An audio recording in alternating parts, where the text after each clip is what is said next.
வணக்கம் எல்லாருக்கும். நீங்க கஷ்டப்பட்டு ஒரு சின்ன கடையை ஆரம்பிச்சு நடத்திட்டு வரீங்க இல்லையா? உங்க அத்தனை வருஷ உழைப்பையும் முதலீட்டையும் எப்படி பாதுகாக்கிறதுன்னு என்னைக்காவது யோசிச்சு பார்த்திருக்கீங்களா? இன்னைக்கு நாம பேச போறது அத பத்தி தான். கடை உரிமையாளர் காப்பீடு. இது எவ்வளவு முக்கியம்னு தெரிஞ்சுக்கலாம் வாங்க. சும்மா ஒரு நிமிஷம் யோசிச்சு பாருங்களேன். திடீர்னு ஒரு தீ விபத்து நடக்குது, இல்ல யாராவது கடையை உடைச்சு திருடிட்டு போயிடுறாங்க, இல்ல மழையால வெள்ளம் வந்துடுச்சுன்னு வச்சுக்கோங்க. ஐயையோ, நினைச்சு பார்க்கவே பயமா இருக்குல்ல. நம்ம வருஷக்கணக்கான உழைப்பு அத்தனையும் ஒரே நிமிஷத்துல போயிடுச்சுன்னா என்ன பண்றது? இந்த மாதிரி எதிர்பாராத ஆபத்துகள்ல இருந்து நம்மளை எப்படி காப்பாத்திக்கிறது? அதைத்தான் இன்னைக்கு பார்க்க போறோம். சரி, இன்னைக்கு நம்மளோட இந்த விளக்கத்துல என்னென்ன விஷயங்களை நம்ம பார்க்க போறோம்னா, முதல்ல இன்சூரன்ஸ் எதுக்கு நமக்கு தேவை, ரெண்டாவது இந்த ஷாப்கீப்பர்ஸ் இன்சூரன்ஸ்னா அப்படின்னா என்ன, இது யாருக்கெல்லாம் சரியா இருக்கும், அப்புறம் ரொம்ப முக்கியமா இதுல என்னென்னலாம் கவர் ஆகும், ஒருவேளை தேவைப்பட்டா எப்படி கிளைம் பண்றதுன்னு பார்ப்போம். கடைசியா உங்க உழைப்ப இது எப்படி பாதுகாக்குதுன்னு சொல்லி முடிக்கலாம். ஓகே, ஆரம்பிக்கலாமா? ஓகே, முதல் கேள்விக்கே வந்துடலாம். எதுக்குங்க ஒரு கடைக்கு இன்சூரன்ஸ்? மாசம் மாசம் பிரீமியம் கட்டணுமே, இது ஒரு தேவையில்லாத செலவு மாதிரி தானே தோணும். உண்மையிலேயே இது அவ்வளோ அவசியமான ஒண்ணா? வாங்க பார்க்கலாம். இப்போ பாருங்க, தீ விபத்து, திருட்டு, வெள்ளம், ஏன் ஒரு கலவரம் நடந்தா கூட நம்ம கடைக்கு சேதம் ஏற்படலாம். இதுல எது நடந்தாலும் ஒரு கடை ஓனருக்கு அது எவ்வளோ பெரிய நஷ்டம் தெரியுமா? நம்ம கையில இருந்த மொத்த முதலீடும், கடையில இருந்த லட்சக்கணக்கான ரூபா மதிப்புள்ள பொருட்களும் எல்லாமே ஒரே செகண்ட்ல இல்லாம போறதுக்கு வாய்ப்பு இருக்கு. இந்த மாதிரி ஒரு பெரிய அடியிலிருந்து நம்மள தூக்கி நிறுத்துறதுக்கு தான் இன்சூரன்ஸ் ஒரு கவசம் மாதிரி இருக்கு. சரி, இவ்ளோ ஆபத்துகள் இருக்குன்னு புரிஞ்சுக்கிட்டோம். அப்போ இதுக்கு என்னதான் தீர்வு? அதுக்கு தான் இந்த கடை உரிமையாளர் காப்பீடு, அதாவது ஷாப்கீப்பர்ஸ் இன்சூரன்ஸ் இருக்கு. சிம்பிளா சொல்லணும்னா இது ஒரு பேக்கேஜ் பாலிசி.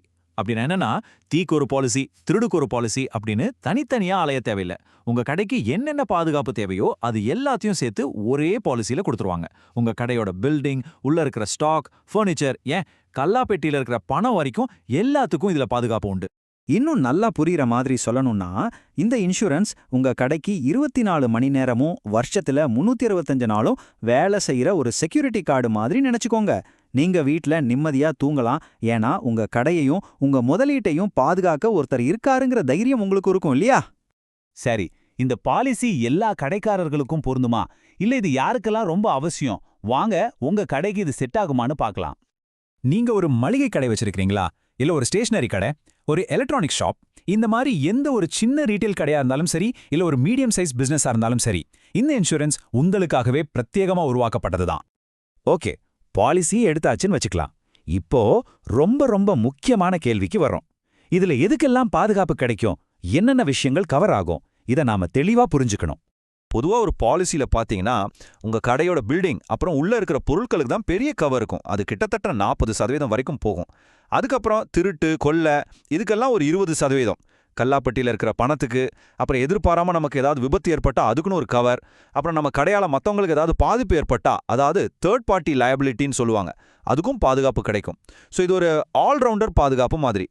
இங்க நாம ரொம்ப கவனிக்க வேண்டிய ஒரு விஷயம் இருக்கு.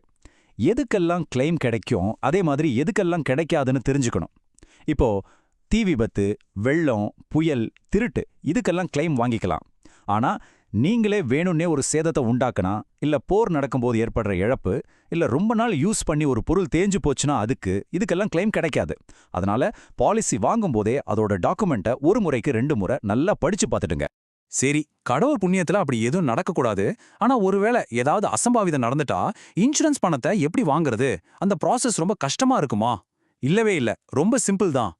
கிளைம் பண்றதுக்கு ஒரு 5 ஸ்டெப்பு தான். முதல்ல என்ன நடந்தாலும் சரி, ஒரு நிமிஷம் கூட தாமதிக்காம இன்சூரன்ஸ் கம்பெனிக்கு ஃபோன் பண்ணி சொல்லிடுங்க. ரெண்டாவது, திருட்டு மாதிரியான சம்பவங்களுக்கு கண்டிப்பா போலீஸ்ல ஒரு எஃப்ஐஆர் ஃபைல் பண்ணணும்.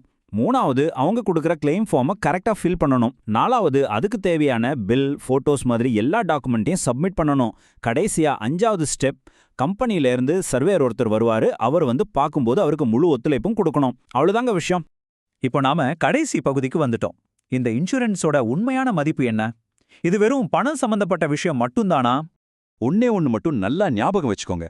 இன்சூரன்ஸ்க்காக நீங்க மாசம் மாசம் கட்டுற அந்த பிரீமியம் இருக்குல்ல, அது ஒரு செலவு கிடையாது. அது உங்க பிசினஸோட எதிர்காலத்துக்காகவும் உங்க குடும்பத்தோட வாழ்வாதாரத்துக்காகவும், எல்லாத்தையும் விட முக்கியமா உங்க மன நிம்மதிக்காகவும் நீங்க செய்யற ஒரு மிக முக்கியமான முதலீடு. நம்மளோட பல வருஷ உழைப்பையும் சேமிப்பையும் ஒரே ஒரு எதிர்பாராத சம்பவம் வந்து அழிச்சிட்டு போறத நம்ம அனுமதிக்கவே கூடாது இல்லையா? அதனால உங்களை நீங்களே ஒரு கேள்வி கேட்டுக்கோங்க. ஏன் முதலீட்டை பாதுகாக்க நான் தயாரா? ஏன்னா சரியான பாதுகாப்பு தான் ஒரு வளமான எதிர்காலத்துக்கான முதல் படி.